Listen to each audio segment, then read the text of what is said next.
कक्षा 10 गणित important question अध्याय 12 पृष्ठीय क्षेत्रफल और आयतन। आज हम अध्याय 12 का जितने इम्पोर्टेंट क्वेश्चन है उसे पढ़ेंगे, ठीक है। और इसके पहले अध्याय 11 तक, 1 से अध्याय 11 तक अगर वीडियो ना देखें हैं तो वीडियो डिस्क्रिप्शन में जाके देख लीजिए। इसमें सब इम्पोर्टेंट क्वेश्चन ही लिए गए हैं। तो हम शुरू करते हैं। तो अध्याय 12 दिया है पृष्ठीय क्षेत्रफल और आयतन। तो इसमें हमें सूत्र की ज़रूरत पड़ता है। अगर सूत्र याद है तो क्वेश्चन लग सकता है, नहीं तो नहीं। तो हम इसका सूत्र लिखते हैं। सबसे पहले लिखते हैं घन। घन का जो सूत्र होता है, घन का आयतन होता है, घन का आयतन होता है भुजा का क्यूब होता है, ठीक। ये पहला हो गया। दूसरा होता है घन का पृष्ठीय क्षेत्रफल। घन का संपूर्ण पृष्ठीय क्षेत्रफल, संपूर्ण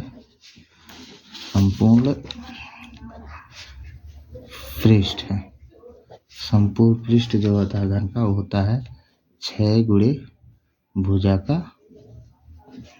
वर्ग। 6 गुणे भुजा का वर्ग होता है।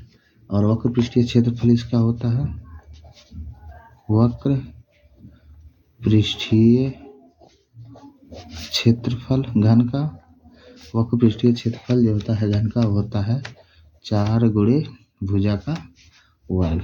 4 गुणे भुजा का वर्ग, ठीक। एक घन का हो गया। अब हम घनाभ का भी देख लेते हैं। तो घनाभ का होता है, सूत्र जितना होता है लिख देते हैं।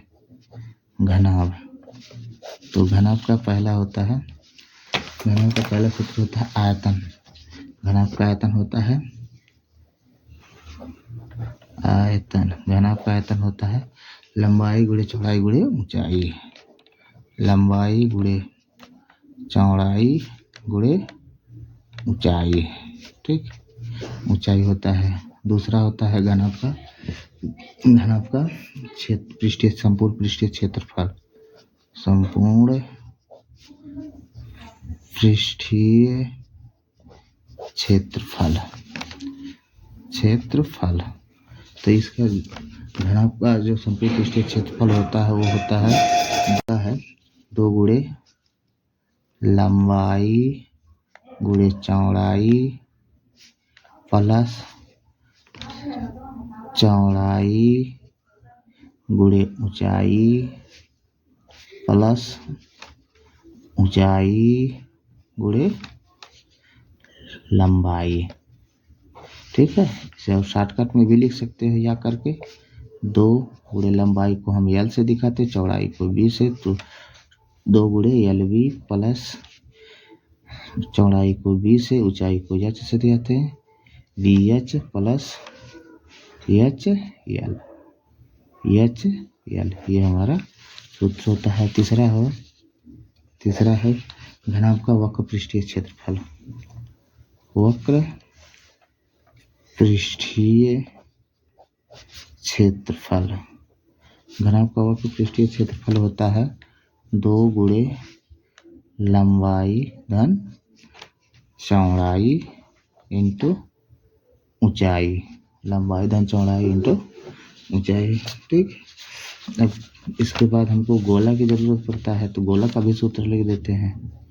गोला का जो सूत्र होता है, जैसे गोले का आयतन गोले का आयतन होता है 1/3 पाई r क्यूब। 4/3 होता है, 4/3 पाई r क्यूब गोले का आयतन हो गया। गोले का जो संपूर्ण पृष्ठीय क्षेत्रफल होता है,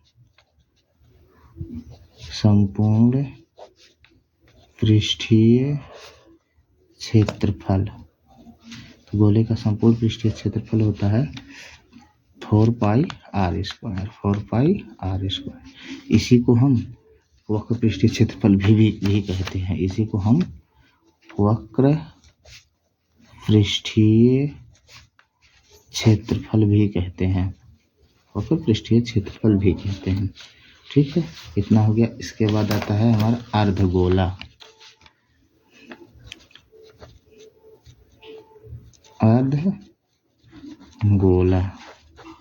अर्धगोला अब हम अर्धगोले का सूत्र लिखते हैं। अर्धगोले का लिखते हैं सूत्र जितना होता है। तो अर्धगोले का वक्र पृष्ठीय क्षेत्रफल होता है, वक्र पृष्ठीय अर्धगोले का है, अर्धगोला लिख भी देते हैं। अर्धगोला का वक्र पृष्ठीय क्षेत्रफल जो होता है वो होता है अर्धगोले का 2πr²। अर्धगोले का पृष्ठीय क्षेत्रफल होता है 2πr²। और वो संपूर्ण पृष्ठीय क्षेत्रफल होता है इसका संपूर्ण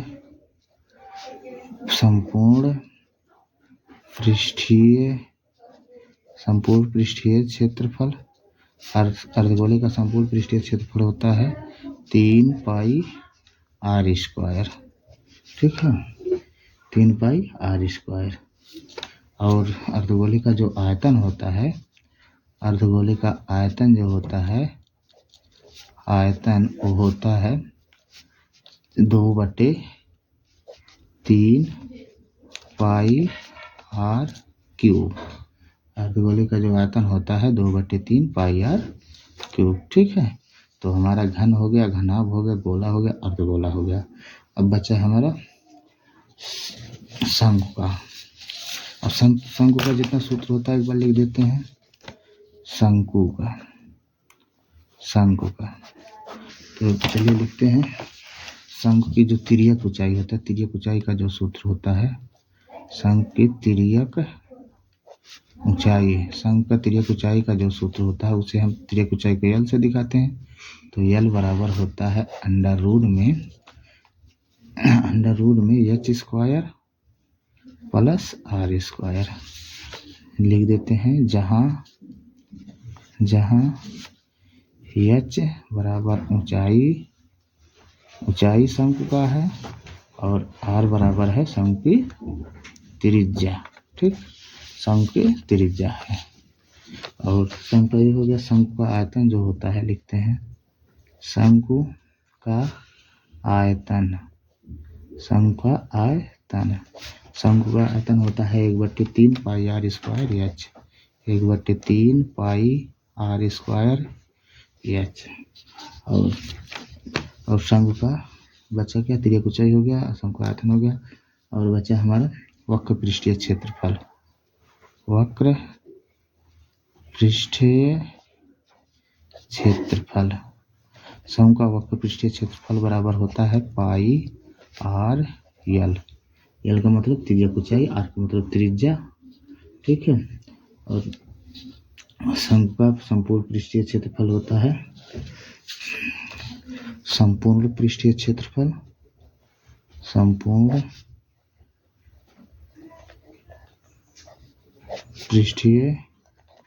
क्षेत्रफल जो शंकु का होता है वो होता है हमारा पृष्ठीय क्षेत्रफल होता है πr इंटू r प्लस यल। ये हमारा शंकु का हो गया। अब शंकु का भी हो गया। अब बचा हमारा बेलन का। तो बेलन का भी लिख देते हैं। बेलन का होता है सूत्र, जैसे बेलन का आयतन होता है, बेलन का आयतन होता है हमारा πr²h। ठीक, πr² होता है। और संपूर्ण पृष्ठीय क्षेत्रफल जो होता है वो संपूर्ण पृष्ठीय क्षेत्रफल इसका होता है संपूर्ण पृष्ठीय क्षेत्रफल जो होता है वो होता है 2πr into r plus h। ठीक है। और इसका बच्चा है आयतन हो गया, संपूर्ण पृष्ठीय क्षेत्रफल हो गया। अब बच्चा है वक्र पृष्ठीय क्षेत्रफल। वक्र पृष्ठीय क्षेत्रफल, तो इसका वक्र पृष्ठीय क्षेत्रफल होता है 2πr/h। तो इस चैप्टर में हमको इतने से सूत्र की जरूरत पड़ेगा। ठीक है, तो देखिए, तो सबसे पहले घन का आयतन होता है भुजा का, क्यूब होता है भुजा का क्यूब होता है। इसके बाद घन का संपूर्ण पृष्ठीय क्षेत्रफल 6 गुणे भुजा का वर्ग, वक्र पृष्ठीय क्षेत्रफल 4 गुणे भुजा का वर्ग। घनाभ का, अब देखते हैं घनाभ का सूत्र होता है घनाभ का आयतन लंबाई गुणे चौड़ाई गुणे ऊंचाई। घनाभ का संपूर्ण पृष्ठीय क्षेत्रफल होता है 2 इंटू लंबाई गुणे चौड़ाई धन चौड़ाई गुणे ऊंचाई धन ऊंचाई गुणे लंबाई। इसी को या l b plus b h plus h l भी लिख सकते हैं। तो घनाभ का अगला है घनाभ का वक्र पृष्ठीय क्षेत्रफल, वो होता है 2 into l plus b into h. अब आता है गोले का आयतन होता है 4/3 πr³ और गोले का संपूर्ण पृष्ठीय क्षेत्रफल होता है 4πr²। इसी को हम वक्र पृष्ठीय क्षेत्रफल भी कहते हैं। इसके बाद आता है हमारा अर्धगोला। तो अर्धगोला का वक्र पृष्ठीय क्षेत्रफल होता है 2πr²। संपूर्ण पृष्ठीय क्षेत्रफल अर्धगोले का होता है 3πr² और अर्धगोले का आयतन होता है 2/3 πr³। इसके बाद आता है शंकु की त्रिज्यक ऊंचाई होता है √में h² प्लस r², जहाँ h ऊंचाई है, r त्रिज्या है और l तिर्यक ऊंचाई होता है। तिर्यक ऊंचाई यहाँ लिखे हैं तो इसलिए वहाँ नहीं लिखे। शंकु का आयतन होता है 1/3 πr²h।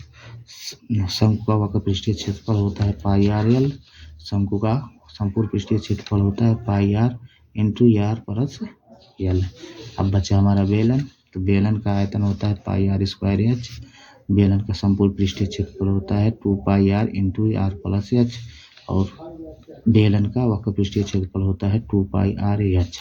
अब एक बात और ध्यान दीजिए, वक्र पृष्ठीय क्षेत्रफल पूछेगा तो जैसे कोई भी चीज हो, शंकु हो या बेलन हो, जैसे ये शंकु है हमारा, मान लेते ये शंकु है और ये बेलन है, ठीक, और ये एक गोला है। तो वक्र पृष्ठीय क्षेत्रफल का मतलब होता है बाहर वाला हिस्सा, ये वाला हिस्सा, ठीक है, बाहर वाला हिस्सा, इसका भी बाहर वाला हिस्सा, इसका भी। और संपूर्ण पृष्ठीय क्षेत्रफल का मतलब होता है बाहर वाला और अंदर वाला भी। ये बाहर वाला वाला और ये वाला भी, इसका अंदर वाला भी ऐसे होता है, ठीक। तो सबका सूत्र लिख दिए हैं और सबका सूत्र याद करिएगा। अगर सूत्र याद है तो इस चैप्टर का सब क्वेश्चन लगा सकते हैं, अगर सूत्र नहीं याद है तो कोई क्वेश्चन नहीं लगा सकते। तो इसलिए इसे याद करना जरूरी है इस चैप्टर से। तो बड़े नंबर में ज़्यादातर पूछे जाते हैं। इस चैप्टर से 10 से 15 नंबर का क्वेश्चन बोर्ड परीक्षा में आता है। तो अब चलिए, अब हम क्वेश्चन लगाते हैं, ठीक है। तो क्वेश्चन नंबर 1 को देखते हैं। क्वेश्चन नंबर 1 दिया है, 2 गोलों के आयतनों का अनुपात 64:27 है, उनके वक्र पृष्ठीय क्षेत्रफलों का अनुपात है। हमको 2 गोला दिया है, दोनों गोलों का आयतन दिया है 64:27 और इनको हमको वक्र पृष्ठीय क्षेत्रफल इसका निकालना है। तो हल करते हैं। हल में तो सबसे पहले हम मानते हैं, माना पहले गोले का आयतन और त्रिज्या, माना पहले गोले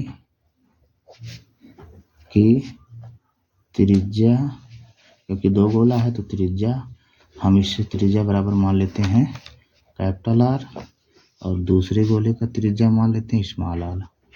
दूसरे गोले की त्रिज्या को हम मान लेते हैं स्मॉल r। अब देखिए प्रश्न में क्या कहा है, आयतनों का अनुपात दिया है, तो हम लिखेंगे प्रश्नानुसार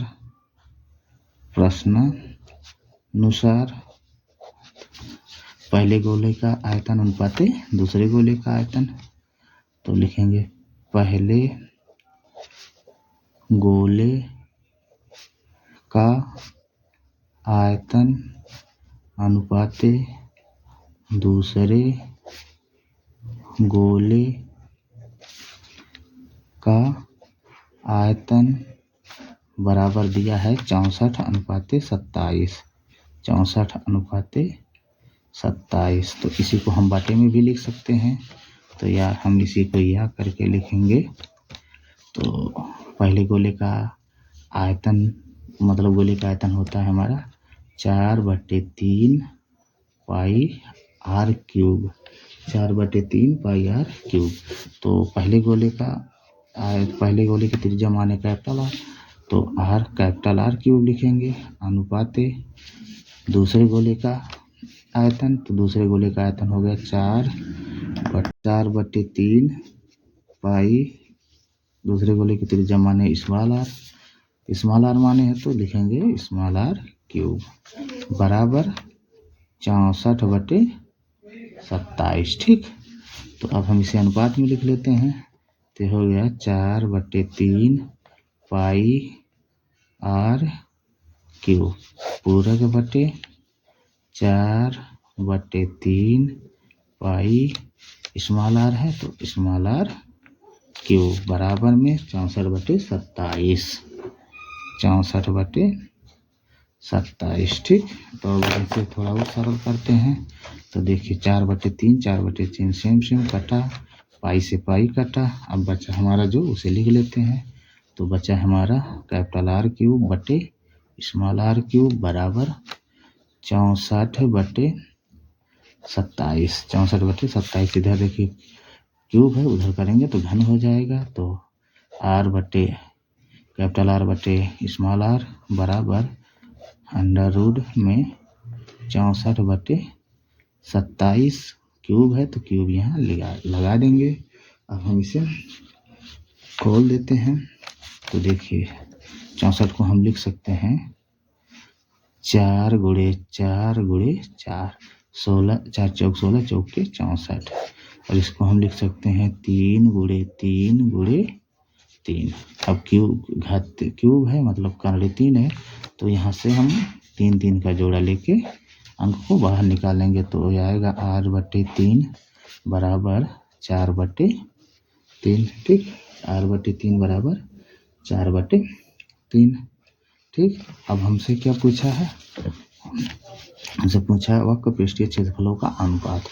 तो अब हम लिखेंगे वक्र पृष्ठीय क्षेत्रफलों का अनुपात लिखेंगे। तो ठीक है, ये हमारा आया।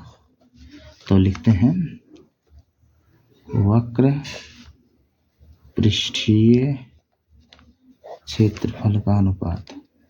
क्षेत्रफलों का अनुपात। तो इसे डायरेक्ट लगा देते हैं। तो देखिए क्षेत्रफलों का अनुपात, तो गोले का क्षेत्रफल वक्रपृष्ठ होता है, गोले का वक्रपृष्ठ होता है 4 पाई r²। तो लिखेंगे 4 पाई। अब देखिए पहले गोले का लिख रहे हैं तो capital R² अनुपाते 4 pi small r²। इसी को अनुपात में लिख लेते हैं। तो ये हो गया 4 पाई r² बटे 4 पाई r²। तो देखिए यहाँ से हम 4 पाई कैंसिल कर देंगे। तो ये आज बचा हमारा r² कैपिटल में बटे स्मॉल में r²। तो इसे जब हम हल करेंगे मतलब r² का मान रखेंगे, कैपिटल R का मान है 4 और स्मॉल r का मान है 3। तो ये हो जाएगा 4/3। तो इसको हम पूरे घात भी लिख सकते हैं, चाहे 4 की घाते 2 लिखिए और 3 की घाते 2 लिखिए, चाहे दोनों का होल घाते 2 लिखिए। तो ये आया हमारा 4 चौक 16/3 16/9 सॉरी 3 का वर्ग होगा तो 9 हो जाएगा। तो ये हम इसे अतः अनुपात लिख लेते हैं। अतः अनुपात आया हमारा 16:9। तो यही हमारा आंसर हो गया। गोलों के वक्रपृष्ठीय क्षेत्रफलों का अनुपात आया 16:9। यही आंसर है। अगर वीडियो ना समझ में आए तो वीडियो को दोबारा देखें, वीडियो को लाइक और शेयर जरूर करिएगा। ठीक है, चलिए अब क्वेश्चन नंबर 2 को देखते हैं। नंबर 2 देखिए, क्वेश्चन नंबर 2 दिया है। क्वेश्चन नंबर 2 दिया है, यदि समान त्रिज्या के दो अर्धगोलों को उनके आधारों से जोड़ा जाता है तब नए ठोस का वक्र पृष्ठीय क्षेत्रफल होगा। तो इसे हम डायरेक्ट भी लिख सकते हैं। तो लिखेंगे डायरेक्ट, हल में लिखेंगे नए ठोस का वक्र पृष्ठीय, नए ठोस का वक्र पृष्ठीय क्षेत्रफल ये होता है 4 पाई आर स्क्वायर। ठीक, ये क्योंकि ये हमसे क्वेश्चन सूत्र है, ये समझ लीजिए। मतलब दो अर्धगोला है जिनकी त्रिज्या आर है, तो पहले गोले की त्रिज्या आर, दूसरे गोले की त्रिज्या आर, तो हम वक्र पृष्ठीय क्षेत्रफल जब निकालेंगे तो 2 पाई आर स्क्वायर, तो ये हो जाएगा। तो नए ठोस का आया, यही हमारा आंसर है। ठीक, चलिए अब क्वेश्चन नंबर 3 को देखते हैं। नंबर 3 हमारा है, चलिए 3 को देखते हैं। लिखा है एक लंबवृत्तीय आधार का क्षेत्रफल 9 पाई है, तो उसके आधार का व्यास होगा। तो रुकिए, थोड़ा सा क्वेश्चन में मिस्टेक है, तो हम इसे पहले क्वेश्चन मिला लेते हैं। बेलन का आधार है, यहाँ है बेलन, यहाँ है हमारा बेलन। तो अब देखिए, अब लिखा है, फिर से पढ़ेंगे। एक लंबवृत्तीय बेलन का आधार का क्षेत्रफल 9 पाई वर्ग सेंटीमीटर है, तो उसके आधार का व्यास क्या होगा। और ये आया 2020 और 2024 में, इसलिए इम्पॉर्टेंट है। ठीक है, तो हम इसे हल करते हैं। हल तो देखिए, व्यास का मतलब होता है त्रिज्या का दुगना। अगर हम इस क्षेत्रफल से, बेलन के क्षेत्रफल से त्रिज्या निकाल ले तो व्यास आराम से हो जाएगा। तो हम लिखेंगे डायरेक्ट, इसे लिखेंगे बेलन का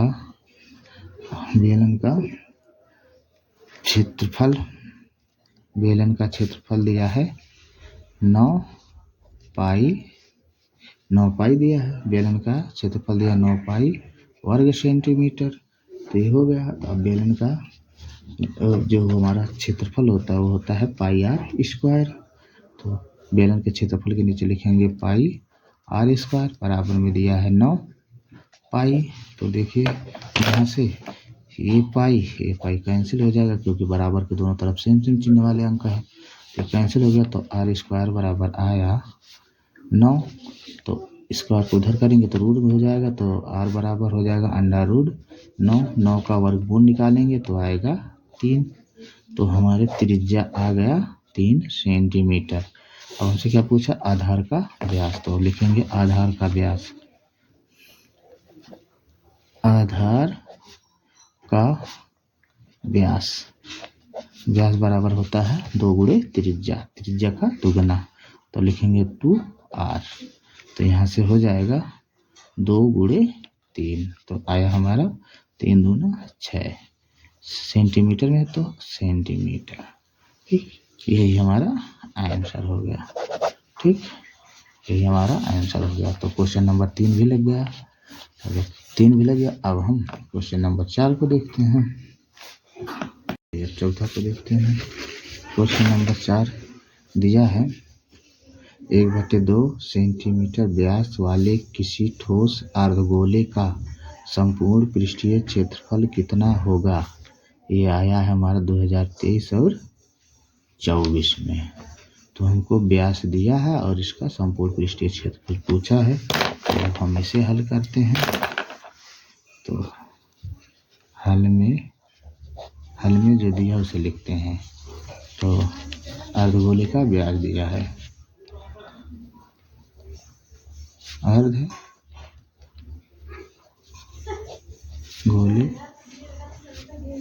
का व्यास अर्धगोले का व्यास दिया है 1/2 सेंटीमीटर। अब हम इसका त्रिज्या निकाल लेते हैं।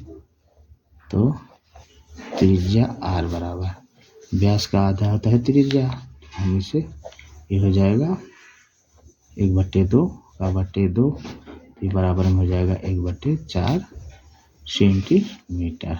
अब हमसे पूछा है संपूर्ण पृष्ठीय क्षेत्रफल, तो हम लिखेंगे अर्धगोले का संपूर्ण पृष्ठीय क्षेत्रफल। अर्धगोले का संपूर्ण पृष्ठीय क्षेत्रफल, अर्धगोले का संपूर्ण पृष्ठीय क्षेत्रफल संपूर्ण पृष्ठीय क्षेत्रफल होता है 3πr²। 3πr²। ठीक। तो अब हम इसे हल कर लेते हैं। तो 3 पाई का मान अभी नहीं रखेंगे, तो पाई r का मान है, r का मान हमारा 1/4, तो ये हो गया 1/4 का स्क्वायर। इसे हल करेंगे तो ये हो जाएगा 3 पाई 1 का वर्ग 1 और 4 का वर्ग 16, ये हो गया। या इसी को हम लिखेंगे 3π/16 सेंटीमीटर। एक आंसर हमारा ये हो गया। ठीक है। अगर हम पाई का मान रखते हैं तो कुछ और आएगा। तो देखिए 3 पाई का मान होता है 22/7, तो 22 ऊपर नीचे 16 गुणे 7 16, तो 33 दूना 66 66। अब इसमें 16 से गुणा करेंगे, तो 16 से गुणा करेंगे तो हो जाएगा हमारा का 7 में गुणा करेंगे तो 16 सत्ते 112। और हमसे पृष्ठीय क्षेत्रफल पूछा है, तो ये हो गया सेंटीमीटर की घाते 2। ये भी एक आंसर हो गया। और एक आंसर ये भी आया, ये पाई में आया है और ये सिंपल में आया है। तो ये दोनों आंसर है, चाहे आंसर लिखे दोनों सही है। ठीक है। चलिए अब क्वेश्चन नंबर 4 भी हमारा लग गया। अब क्वेश्चन नंबर 5 को देखते हैं। नंबर 5 दिया है 7 सेंटीमीटर भुजा वाले एक घन से एक बड़ा से बड़ा गोला काटकर निकाला जाता है, तो इस गोले का आयतन ज्ञात कीजिए। यह आया है 2022 में। तो दिया है क्वेश्चन नंबर 5 दिया है 7 सेंटीमीटर भुजा वाले एक घन से एक बड़ा से बड़ा गोला काटकर निकाला जाता है, तो इस गोले का आयतन ज्ञात कीजिए। मतलब हमको एक घन दिया है, तो हल करते हैं। हल पहले समझिए, जैसे हमारा एक घन है, ठीक। ये मान लेते हैं हमारा एक घन है।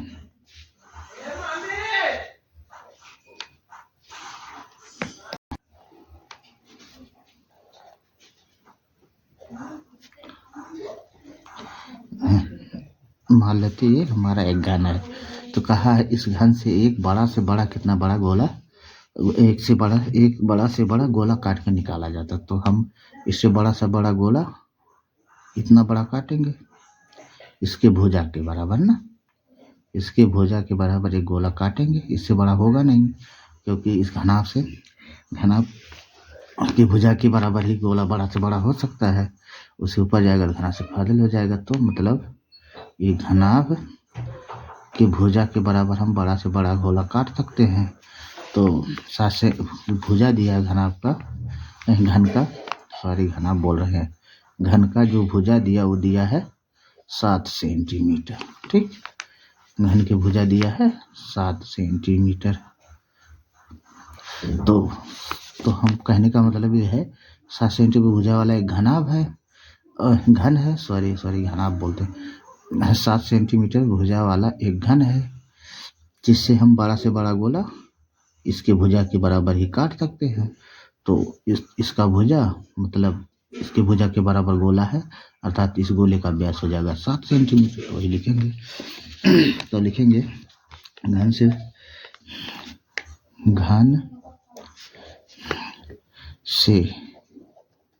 घन से इसकी भुजा के बराबर हम बड़ा से बड़ा गोला काट सकते हैं, तो लिखेंगे इसकी भुजा के बराबर बड़ा से बड़ा गोला काट सकते हैं, से बड़ा गोला काट कर निकाला जाता है, काट कर निकाला जाता है बड़ा से बड़ा गोला काट कर निकाला जाता है। तो गोले की जो व्यास होगा इसके भुजा के बराबर है, तो लिखेंगे गोले का व्यास बराबर होगा घन की भुजा के बराबर होगा, अर्थात ये हो जाएगा 7 सेंटीमीटर। तो त्रिज्या निकाल लेते हैं, तो गोले की त्रिज्या हो जाएगा, गोले की त्रिज्या होता है हमारा व्यास का आधा, तो ये हो गया 7/2 सेंटीमीटर। ठीक है, इसके बाद गोले की त्रिज्या मिल गया। अब हमसे क्या पूछा, गोले का आयतन ज्ञात कीजिए। तो गोले का आयतन लिखते हैं, गोले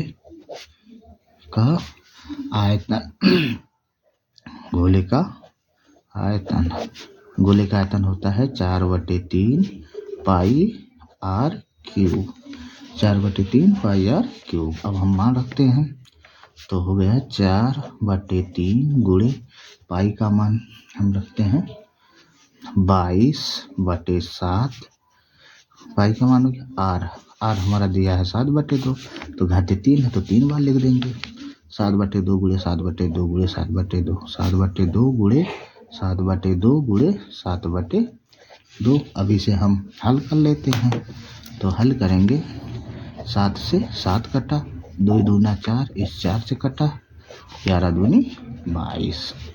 ठीक, अब जो बचा उसे लिख लेते हैं, तो बचा हमारा 11 गुणे 7 बटे 3, इतना हमारा बचा। अब इसका हम गुणा करते हैं, तो गुणा करेंगे 11 सत्ते 77, 77 सत्ते होगा 539/3।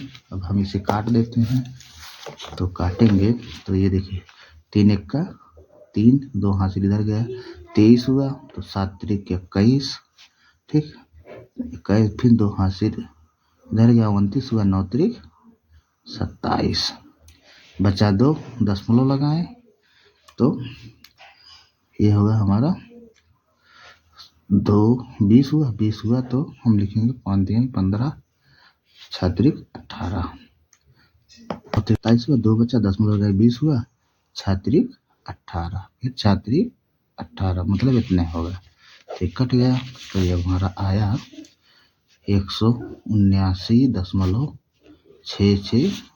आयतन है सेंटीमीटर में दिया, तो सेंटीमीटर की घाते 3, यही हमारा आंसर हो गया। ठीक, अगर वीडियो ना समझ में आए, वीडियो को दोबारा देखें।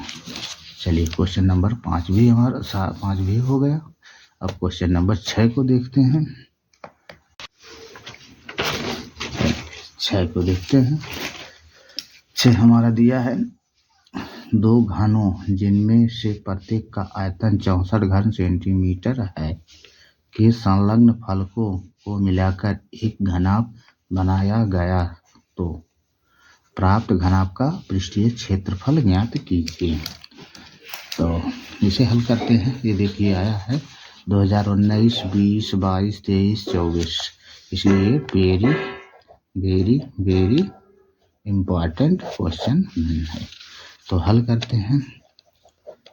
तो पहले देखिए, जैसे हमारा 2 घन है, 2 घन मान लेते, हमारा 2 घन है, 2 घन है, ठीक है। ये हमारा 2 घन मान लेते हैं, है ये हमारा 2 घन है। इससे हमको इनके फलक को मिला के को एक घनाभ बनाया गया। क्या बनाया? घनाभ। एक घनाभ बनाया गया। ठीक है, तो इसी घनाभ का हमको क्या निकालना है? पृष्ठीय क्षेत्रफल ज्ञात करना है इसी घनाभ का। तो देखिए इन दोनों का जो आयतन है प्रत्येक का 64 है। तो लिखेंगे हम, लिखेंगे घन का आयतन, घन का आयतन, घन का आयतन दिया है 64 घन सेंटीमीटर। तो घन का आयतन होता है भुजा, भुजा का क्यूब बराबर 64। भुजा को हम ये मान लेते हैं, तो ए क्यूब बराबर 64। तो हम ए बराबर क्यूब उधर जाएगा घन हो जाएगा, तो 3 64। तो ए बराबर आएगा, इसका हो जाएगा, इसे हम तोड़ सकते हैं। तो 4 गुणे 4 गुणे 4, 4 चौक 16, चौके 64 ये हुआ। तो यहाँ से हम निकालेंगे तो ए बराबर आएगा 4, ए बराबर आएगा 4 सेंटीमीटर। अब देखिए प्रत्येक भुजा आई 4 सेंटीमीटर। ठीक, यहाँ से यहाँ तक आया 4 सेंटीमीटर। तो देखिए अब इन दोनों घनों को जोड़े हैं। जब इन दोनों घनों को जोड़ेंगे तो ये लंबाई और ये लंबाई दोनों जुड़ेगा, तो ये टोटल हो जाएगा 8। ठीक, और ऊंचाई तो उतने रहेगा, ऊंचाई भुजा 4 भी रहेगा। ठीक है, 4 ही रहेगा। ये लंबाई बढ़े तो लिखेंगे, तो घनाभ की लंबाई, घनाभ की लंबाई, लंबाई को बी से एल से दिखाते हैं, एल से, एल बराबर हो जाएगा 2 गुना हो रहा है ना, 2 हो रहा है, तो लिखेंगे 2 गुणे 4 बराबर 8 सेंटीमीटर। अब चौड़ाई को बी से दिखाते तो बी बराबर हो जाएगा 4 सेंटीमीटर। और ऊंचाई को हम एच से दिखाते हैं, एच बराबर हो गया 4 सेंटीमीटर। ठीक है, अब हमको देखिए घनाभ की लंबाई, चौड़ाई और ऊंचाई मिल गया है। तो हमसे क्या पूछा? घनाभ का पृष्ठीय क्षेत्रफल। तो हम लिखेंगे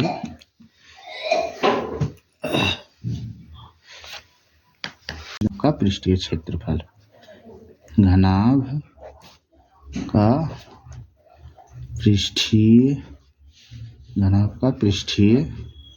क्षेत्रफल, घनाभ का पृष्ठीय क्षेत्रफल होता है 2 into LB plus BH plus HL।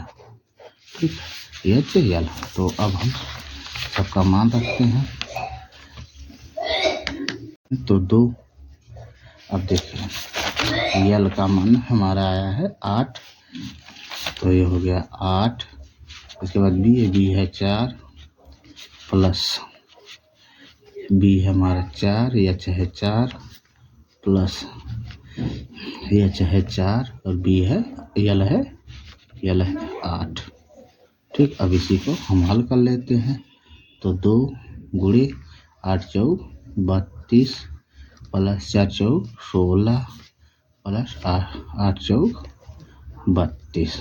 ठीक, अब इसे जोड़ देते हैं। तो जोड़ेंगे तो 32 दूना 64, 64 6 70 10 80, 80 हो गया। 2 गुणे 80, 80 दूना गुणा करेंगे इसका, तो ये हो जाएगा 160। क्षेत्रफल पूछा है और सेंटीमीटर भी दिया, तो सेंटीमीटर की घाते 2। यही हमारा घनाभ का पृष्ठीय क्षेत्रफल हो गया, यही आंसर है। ठीक, तो हमारा क्वेश्चन नंबर 6 भी हो गया। अगर वीडियो ना समझे, वीडियो को दोबारा देखें, वीडियो को लाइक और शेयर जरूर करिए। अब चलिए क्वेश्चन नंबर 7 को देखते हैं। या एक घन का आयतन 1331 घन सेंटीमीटर है, तो इसका संपूर्ण पृष्ठीय क्षेत्रफल ज्ञात कीजिए। तो हम इसे हल करते हैं। देखिए आया 2022 और 24 में, इसलिए इम्पॉर्टेंट क्वेश्चन 1 नंबर 2 नंबर के लिए। तो हल करते हैं। हल में मान लेते हैं घन की भुजा A है, माना घन की भुजा बराबर a सेंटीमीटर मान लेते हैं। तो दिया है घन का आयतन, तो लिखेंगे घन का आयतन बराबर दिया है 1331। तो घन का आयतन होता है भुजा का क्यूब, भुजा का क्यूब बराबर 1331। भुजा हम माने a, तो a क्यूब बराबर 1331। तो यहाँ से a का मान निकाल लेते हैं। तो a बराबर अंडर रूट 1331। तो यहाँ घात 3 है तो यहाँ भी 3 आएगा। अब देखिए 1331 को हम क्या लिख सकते हैं, a बराबर अंडर रूट 11 गुणे 11 गुणे 11। यहाँ से a बराबर हमारा आया 11 सेंटीमीटर। ये बराबर हमको मिला 11 सेंटीमीटर। सेंटीमीटर हो गया ये बराबर। अब देखिए, अब इसका संपूर्ण पृष्ठीय क्षेत्रफल निकालना है तो लिखेंगे अब संपूर्ण घन का संपूर्ण पृष्ठीय क्षेत्रफल। तो लिखेंगे घन का संपूर्ण पृष्ठीय क्षेत्रफल बराबर ये होता है 6 गुणे भुजा का वर्ग। तो ये हो गया 6, भुजा को हम माने a, तो a स्क्वायर, फिर इसे लिखेंगे a का मान रखेंगे तो 6 गुणे 11 का वर्ग, 11 वर्ग। तो इसे और हल करेंगे तो 6 गुणे 11 रहिया में 121। 6 से गुणा करते हैं 6 का 9 6, 6 दूनी 12 के 2, 6 का 9 6 1 7 आया। सेंटीमीटर है तो सेंटीमीटर की घाते 2। ये हमारा आंसर होगा। ठीक, हमारा आंसर हो गया। तो हमारा क्वेश्चन नंबर 7 भी हो गया। चलिए अब क्वेश्चन नंबर 8 को देखते हैं। क्वेश्चन नंबर 8 दिया है, सिद्ध कीजिए कि बेलन के आयतन का दुगना उसके वक्रपृष्ठीय और आधार की त्रिज्या के गुणनफल के बराबर होता है। यह है 2019 और 23 में। ये वेरी इम्पॉर्टेंट क्वेश्चन है। ठीक है, तो इसे हम हल करते हैं। हल तो देखिए, हम इसमें हम मान लेते हैं तो लिखते हैं बेलन माना बेलन की त्रिज्या, माना बेलन की त्रिज्या बराबर r मान लेते हैं तथा ऊंचाई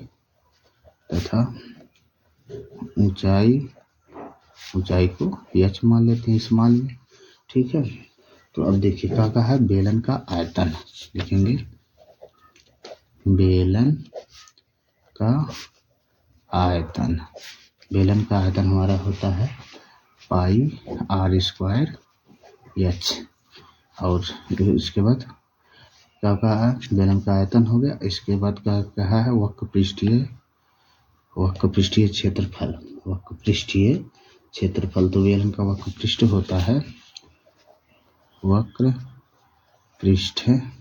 बेलन का वक्रपृष्ठ होता है 2 पाई r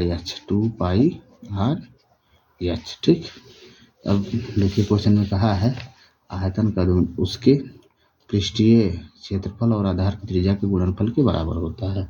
तो हम लिखेंगे पृष्ठीय क्षेत्रफल और आधार का गुणनफल। तो लिखेंगे बेलन का पृष्ठीय क्षेत्रफल तथा त्रिज्या का गुणनफल। ठीक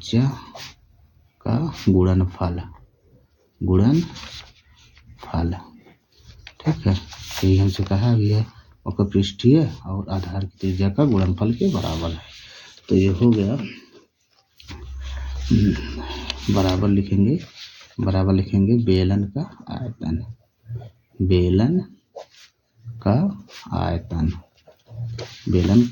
तो बेलन का पृष्ठीय क्षेत्रफल है 2 पाई r h और त्रिज्या हमारा है r। ठीक। बराबर में बेलन का आयतन होता है पाई आर स्क्वायर एच। तो हम गुणा करते हैं तो अरे सॉरी त्रिज्या है ना, यहाँ हम एच लिख देंगे, ये आर है, त्रिज्या आर है क्योंकि आर माने है ना, तो त्रिज्या आर माने तो आर लिखेंगे, एच गलती से लिख दिए थे। अब इसका गुणा करेंगे तो ये हो जाएगा 2 पाई आर का आर में गुणा करेंगे आर स्क्वायर एच बराबर pi r square h, pi r square h. तो अब देखिए इसको हम इस तरह भी लिख सकते हैं, या 2 पाई आर स्क्वायर एच बराबर पाई आर स्क्वायर एच। तो अब देखिए पाई आर स्क्वायर एच किसका मान है, बेलन का आयतन का। तो यहाँ अब हम इसे या इस तरह लिख सकते हैं, अतः 2 गुणे बेलन का आयतन, 2 गुणे बेलन का आयतन, 2 गुणे बेलन का आयतन। तो अब अर्थात हम लिख सकते हैं, अर्थात बेलन का अर्थात लिखेंगे बेलन के आयतन, बेलन के आयतन का दुगुना बेलन के आयतन का दुगुना उसके वक्र पृष्ठीय और आधार की त्रिज्या के गुणनफल के बराबर होता है। उसके वक्र पृष्ठ और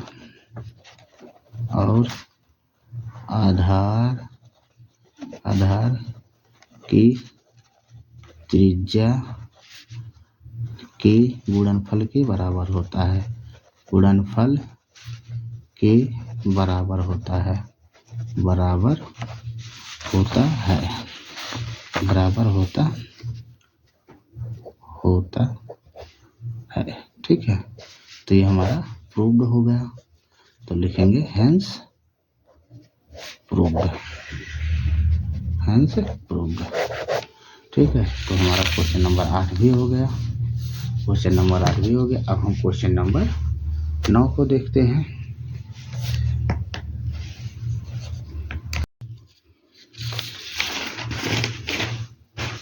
तो 9वां दिया है, एक लंबवृत्तीय बेलन की त्रिज्या 7 सेंटीमीटर तथा ऊर्ध्वाधर ऊंचाई 8 सेंटीमीटर है।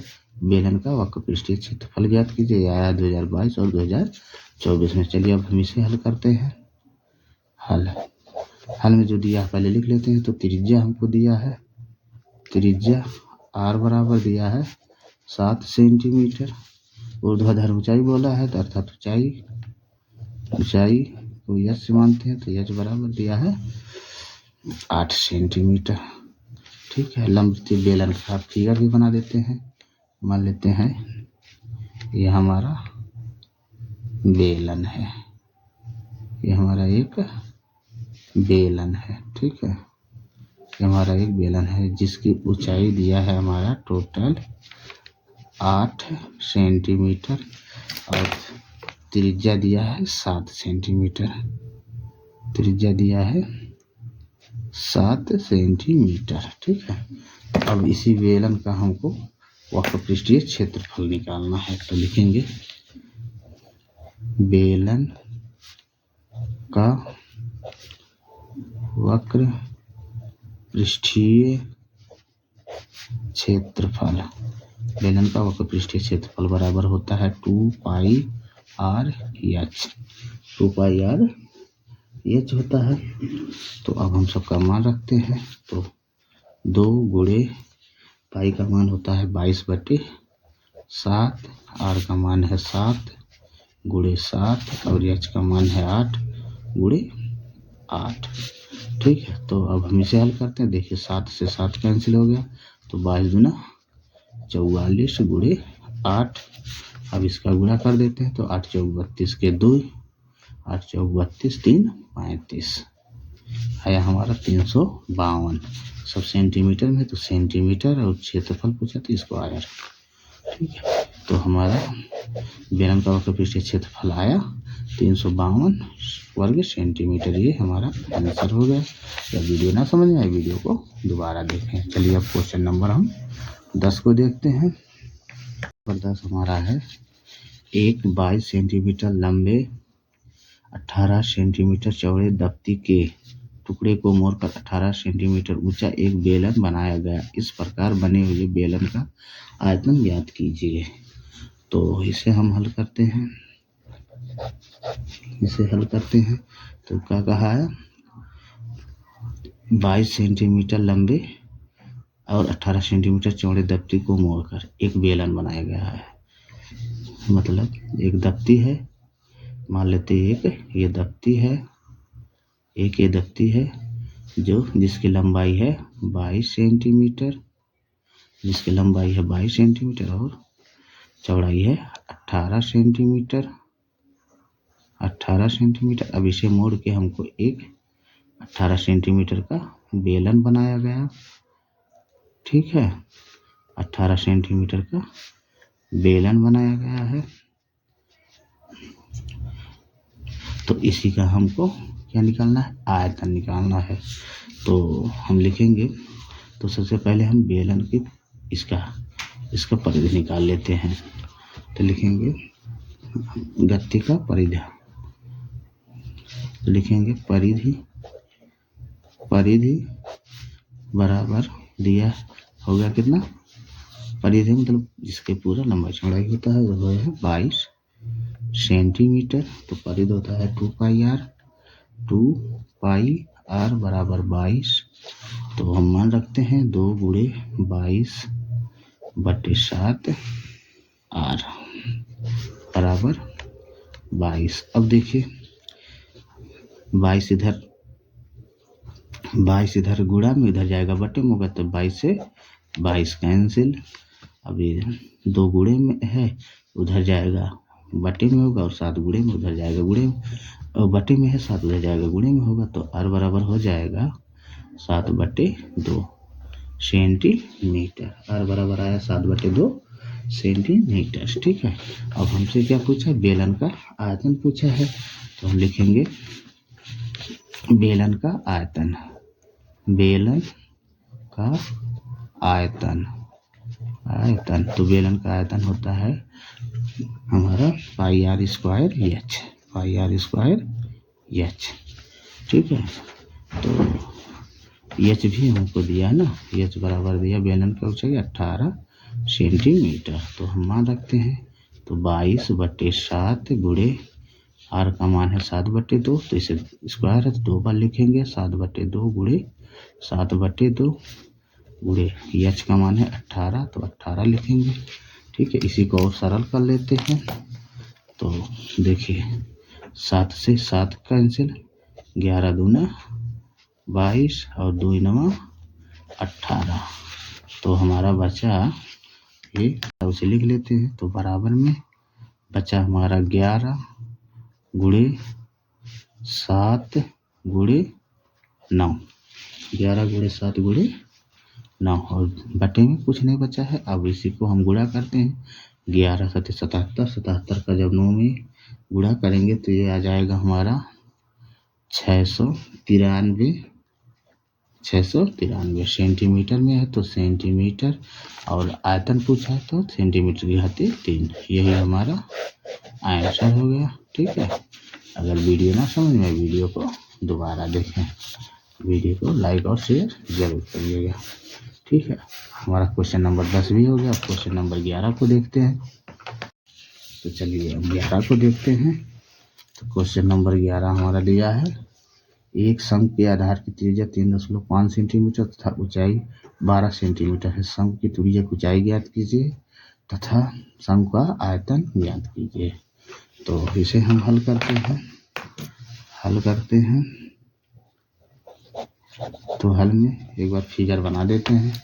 तो देखिए कहा है एक शंकु, मान लेते हैं हमारा एक शंकु है, ये हमारा शंकु है जो दिया है हमारा क्या है, शंकु की त्रिज्या दिया है 3.5 सेंटीमीटर, अर्थात ये शंकु की त्रिज्या हो गया 3.5 सेंटीमीटर। ठीक है। और ये ऊंचाई दिया है हमारा, ऊंचाई दिया है 12 सेंटीमीटर, ठीक है। तो हमको तिर्यक ऊंचाई निकालना, तिर्यक ऊंचाई ये होता है, ये एल है, ठीक है। तो ये होता है, हम पहले से निकालते हैं।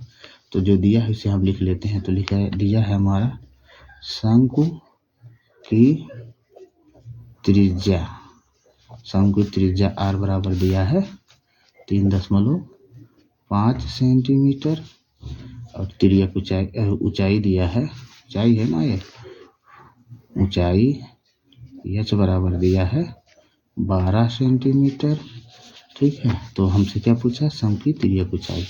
तो लिखेंगे शंकु की तिर्यक ऊंचाई, शंकु की तिर्यक ऊंचाई को हम एल से दिखाते हैं। तो एल बराबर होता है √h² प्लस r², ठीक। हम मान रखते हैं। तो एल बराबर अंडर में एच का मान है 12, तो 12 का वर्ग प्लस आर का मान है 3.5 का वर्ग। तब यहाँ से हम अब एल निकाल लेते हैं। तो एल बराबर अंडर में 12 बढ़ाएंगे हम 144 प्लस 3.5 का 3.5 में जब गुणा करेंगे तो आएगा 12.25। अब इसे हम जोड़ देते हैं, तो जुड़ेगा तो ये हो जाएगा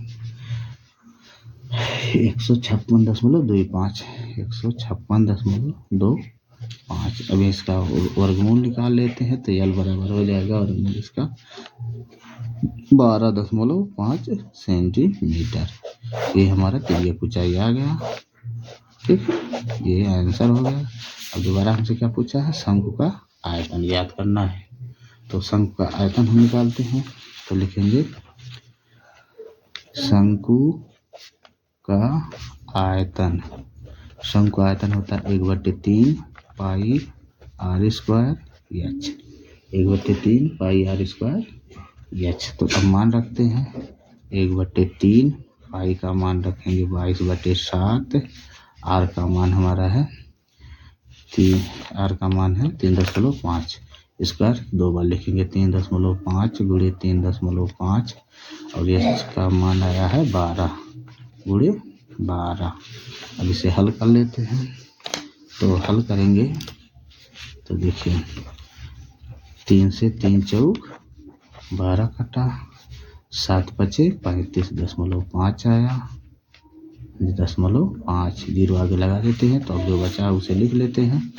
तो बचा हमारा है बराबर में 22 गुणे 0.5 गुणे 3.5 गुणे 4। अब हम इन सब का गुणा करेंगे। जब इन सब का गुणा करेंगे तो ये आएगा हमारा, आएगा 154 सेंटीमीटर में है, तो सेंटीमीटर लिखेंगे। और हमसे क्या पूछा, आयतन पूछा है, तो आयतन है तो सेंटीमीटर की आंसर हो गया, ठीक। तो हमारा क्वेश्चन नंबर 11 भी लग गया। अगर वीडियो ना समझ में आए तो वीडियो को दोबारा देखें, ठीक। अब क्वेश्चन नंबर 12 को देखते हैं। तो 12 दिया है 1 सेंटीमीटर व्यास वाली 8 सेंटीमीटर लंबी तांबे की छड़ का आयतन ज्ञात कीजिए। तो हल करते हैं इसे। तो देखिए तांबे की छड़ हमारा ऐसे होता है, ये हमारा छड़ है, ठीक है। तो ये इस प्रकार का है, बेलनाकार है। तो इसकी जो लंबाई दिया है वो दिया है 8 सेंटीमीटर और व्यास दिया है 1 सेंटीमीटर। तो लिखेंगे छड़ का व्यास, छड़ का व्यास, छड़ का व्यास दिया है 1 सेंटीमीटर। तो त्रिज्या निकाल लेते हैं। त्रिज्या बराबर 1 व्यास का आधा होता है 1/2 सेंटीमीटर हो गया। और छड़ की ऊंचाई हुआ, छड़ की ऊंचाई h बराबर हुआ हमारा 8 सेंटीमीटर दिया है, ठीक है। अब देखिए छड़ बेलनाकार है तो हम बेलन का आयतन लगाएंगे, क्योंकि आयतन पूछा तो बेलन का आयतन ही लगेगा। तो हम लिखेंगे छड़ का आयतन, छड़ का आयतन, छड़ को आयतन को हम क्या कहते हैं, बेलन का आयतन, बेलन का आयतन। ठीक है। तो बेलन का आयतन होता है हमारा pi r square h, pi r square h. अब सबका मान रख देते हैं। तो पाई का मान रखेंगे 22/7, ठीक। और आर का मान है 1/2, तो 1/2 स्क्वायर 2 बार लिखेंगे 1/2। फिर एच का मान है 8। इसी को हम सरल कर लेते हैं। तो देखिए 11 दूना 22, और तो कटेगा नहीं, तो हम अब जो बचा उसे लिख लेते हैं। तो ऊपर बचा 11 गुणे 8, ये भी कट जाएगा, ये गुणा है, ये भी कटेगा। चलिए बाद में काटते हैं। नीचे बचा 2 गुणे 7 गुणे 2, तो इसे काट देते हैं। 2 चौक 8, तो अब जो बचा उसे लिख देते हैं। तो 11 गुणे 4/7 बचा है। तो 11 चौक 44/7, 44/7। तो ये दिया है सेंटीमीटर में, तो सेंटीमीटर आयतन है तो घाते 3। ये हमारा आंसर हो गया, ठीक।